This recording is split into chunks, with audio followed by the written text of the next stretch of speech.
Antes de começar o vídeo, mano, se liga que dia 12 de outubro tem os 5 bandas lá no Rio de Janeiro. Então, ó, já garante seu ingresso, primeiro link da descrição e confirma a presença lá no evento do Facebook. Não perde esse rolê que temos um line-up foda, Romero Ferro, Tantão e os Fita, John Filme, AIE e também Aleto. Então, mano, não mosca, dia 12 de outubro lá no Casarão Floresta. Então, bora pro vídeo. O Joy Division é uma das grandes bandas vindas de Manchester, na Inglaterra. Ajudaram na propagação do post-punk, trazendo os sintetizadores e uma nova visão pro estilo musical. Com uma história trágica e letras melancólicas, o Joy Division marcou uma era da música inglesa. A banda foi formada após um show dos Sex Pistols em 1976. Os caras ficaram tão impressionados com toda a movimentação cultural acontecendo na época que após o show já se organizaram para montar a banda. Os amigos já de escola, o Bernard Sumner e o Peter Hook, se juntaram a outro amigo, o Terry Manson, que na época foi escalado como baterista. Daí perceberam que só precisavam um vocalista, então eles conheceram o Ian Curtis, que também estava nesse show com a sua esposa Deborah. Pro Bernard, o que mais encantou foi que o Sex Pistols acabou com o mito de popstar, que o artista deveria ser alguém para o público venerar como um deus. O primeiro nome da banda foi inspirado em David Bowie. Warsaw vindo da música Warsaw, presente no álbum Low de 1977, mesmo ano do primeiro show dos caras como uma banda. Apesar da ideia de usar uma música do Bowie parecer original, em Londres já existia uma banda punk chamada Warsaw Park, fazendo com que eles mudassem o nome para Joy Division. Esse nome tem uma história mais pesada. No romance A Casa das Bonecas, escrito por um sobrevivente do Holocausto, ele cita que durante a Segunda Guerra, judias eram exploradas sexualmente por soldados nazistas e esse grupo de mulheres era chamado de Joy Division. Ian Curtis nunca explicava suas letras. As músicas do Joy Division têm uma natureza melancólica e profunda, que falam de problemas cotidianos, sociais e também psicológicos. Mas o cantor não gostava de deixar tudo muito claro ou explicar em entrevistas sobre. Para você ter uma ideia, eles disponibilizaram nem um livreto com as letras. Uma vez um jornalista perguntou sobre a mensagem por trás das músicas e o Ian respondeu que as canções não tinham uma mensagem específica. Na realidade, as letras estão abertas para interpretação, são multidimensionais e cada um deveria ler como quisesse.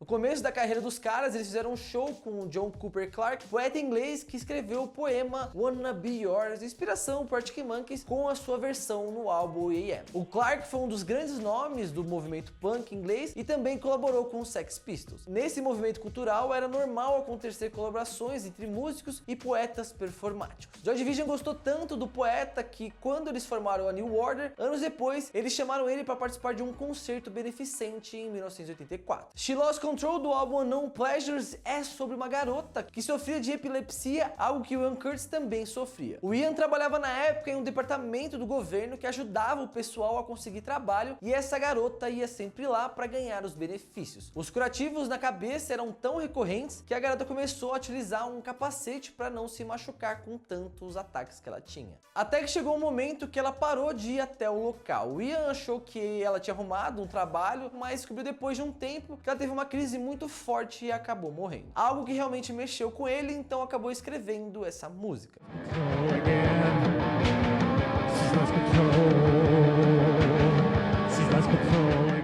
A capa do álbum Unknown Pleasures foi tirada de um livro de ciências. A imagem representa ondas de rádio do pulsar CP1919. Esse pulsar em questão representa as reminiscências de uma estrela após ela entrar em colapso consigo mesma e por fim deixar de existir. Esse estudo para originar a imagem foi feito em 1970 em Porto Rico, ou seja, 9 anos antes do lançamento do álbum. Toda essa história do colapso consigo mesmo combina com a arte que a banda quis deixar no mundo. Se você quiser saber mais sobre a capa, comenta aqui que a gente pode fazer um vídeo específico sobre isso. Se você quer saber alguma coisa sobre a capa do Arctic Monkeys, tem aqui que a gente fez um vídeo muito massa, então assiste lá. Todo o processo deste álbum foi diferente, principalmente para a época. Eles usaram vários métodos para sons diferentes. Em Insight foi usado o barulho de um elevador antigo gravado pelo produtor do álbum em um poço. Em I Remember Nothing, vidros foram quebrados dentro do estúdio para ter um som próprio durante a música toda. Além disso, Ian Curtis ouvia toda a música antes de entrar no estúdio para gravar os seus vocais vocais e decorava a letra inteira. Tudo tinha que ser gravado em uma vez só, sem segundas chances para consertar erros. O álbum é conhecido por ter essa ambientação fria, mas isso foi algo que realmente aconteceu nas gravações, já que para um dos produtores o ar-condicionado na temperatura mais baixa ajudava a diabetes do engenheiro de som do disco, e isso de uma forma ou outra transferiu para o som dos caras. O Ian Curtis sofria de depressão e epilepsia. Aos 23 anos ele cometeu suicídio. Ele passava por um momento conturbado com a sua esposa, com quem casou aos 19 anos, e brigas eram recorrentes. Isso aconteceu 2 dias antes da banda sair em sua primeira turnê pelos Estados Unidos, algo que seria o marco da carreira da banda inglesa. O Ian estava nos últimos tempos com sua epilepsia agravada, fazendo até com que ele tivesse um ataque no palco. Ele acabou se machucando e se sentindo mal com tudo isso. As dosagens dos remédios foram aumentando e muitos dizem que foi recorrente disso que sua depressão agravou. O Stephen Morris falou sobre isso e a saúde mental esse ano quando lançou um livro autobiográfico.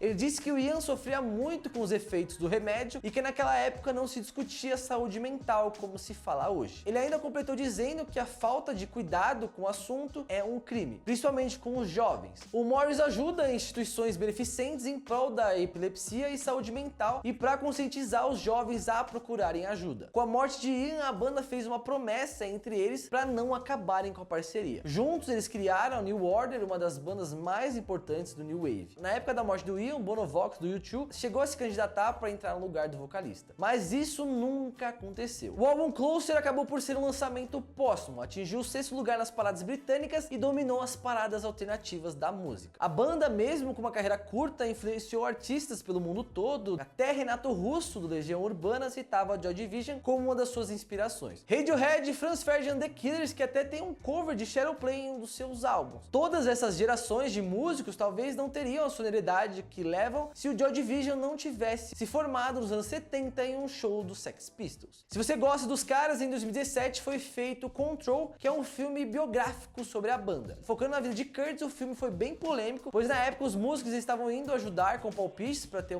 realmente uma história real e mais leal ao que realmente aconteceu. Mas o diretor de repente ficou bravo com todos, segundo Peter, e não deixava mais os caras irem nas gravações, o que eles levaram como uma falta de respeito aos companheiros de Ian. O filme todo em preto e branco cria bem esse mito em cima do Ian, além de ser baseado em um livro que a Deborah, que é a esposa dele, escreveu. Control mostra uma ótica diferente sobre o que as pessoas pensam em relação à estrela do rock em ascensão. Apesar dos problemas de gravação e opiniões, o filme foi muito bem recebido pela crítica. Enfim, é uma puta dica aí pra quem quer saber mais sobre a vida do vocalista e a banda em si, etc. Rapaziada, então é isso, já garante seu ingresso, primeiro link na descrição, 5 bandas dia 12 de outubro, Casarão Floresta, fechou? Então é isso, espero que você tenha gostado desse vídeo, comenta aqui embaixo quem que você quer ver no próximo 10 curiosidades. E me segue lá nas redes sociais, @MinutoIndie, fechou? É isso, aquele beijo na bunda e tchau!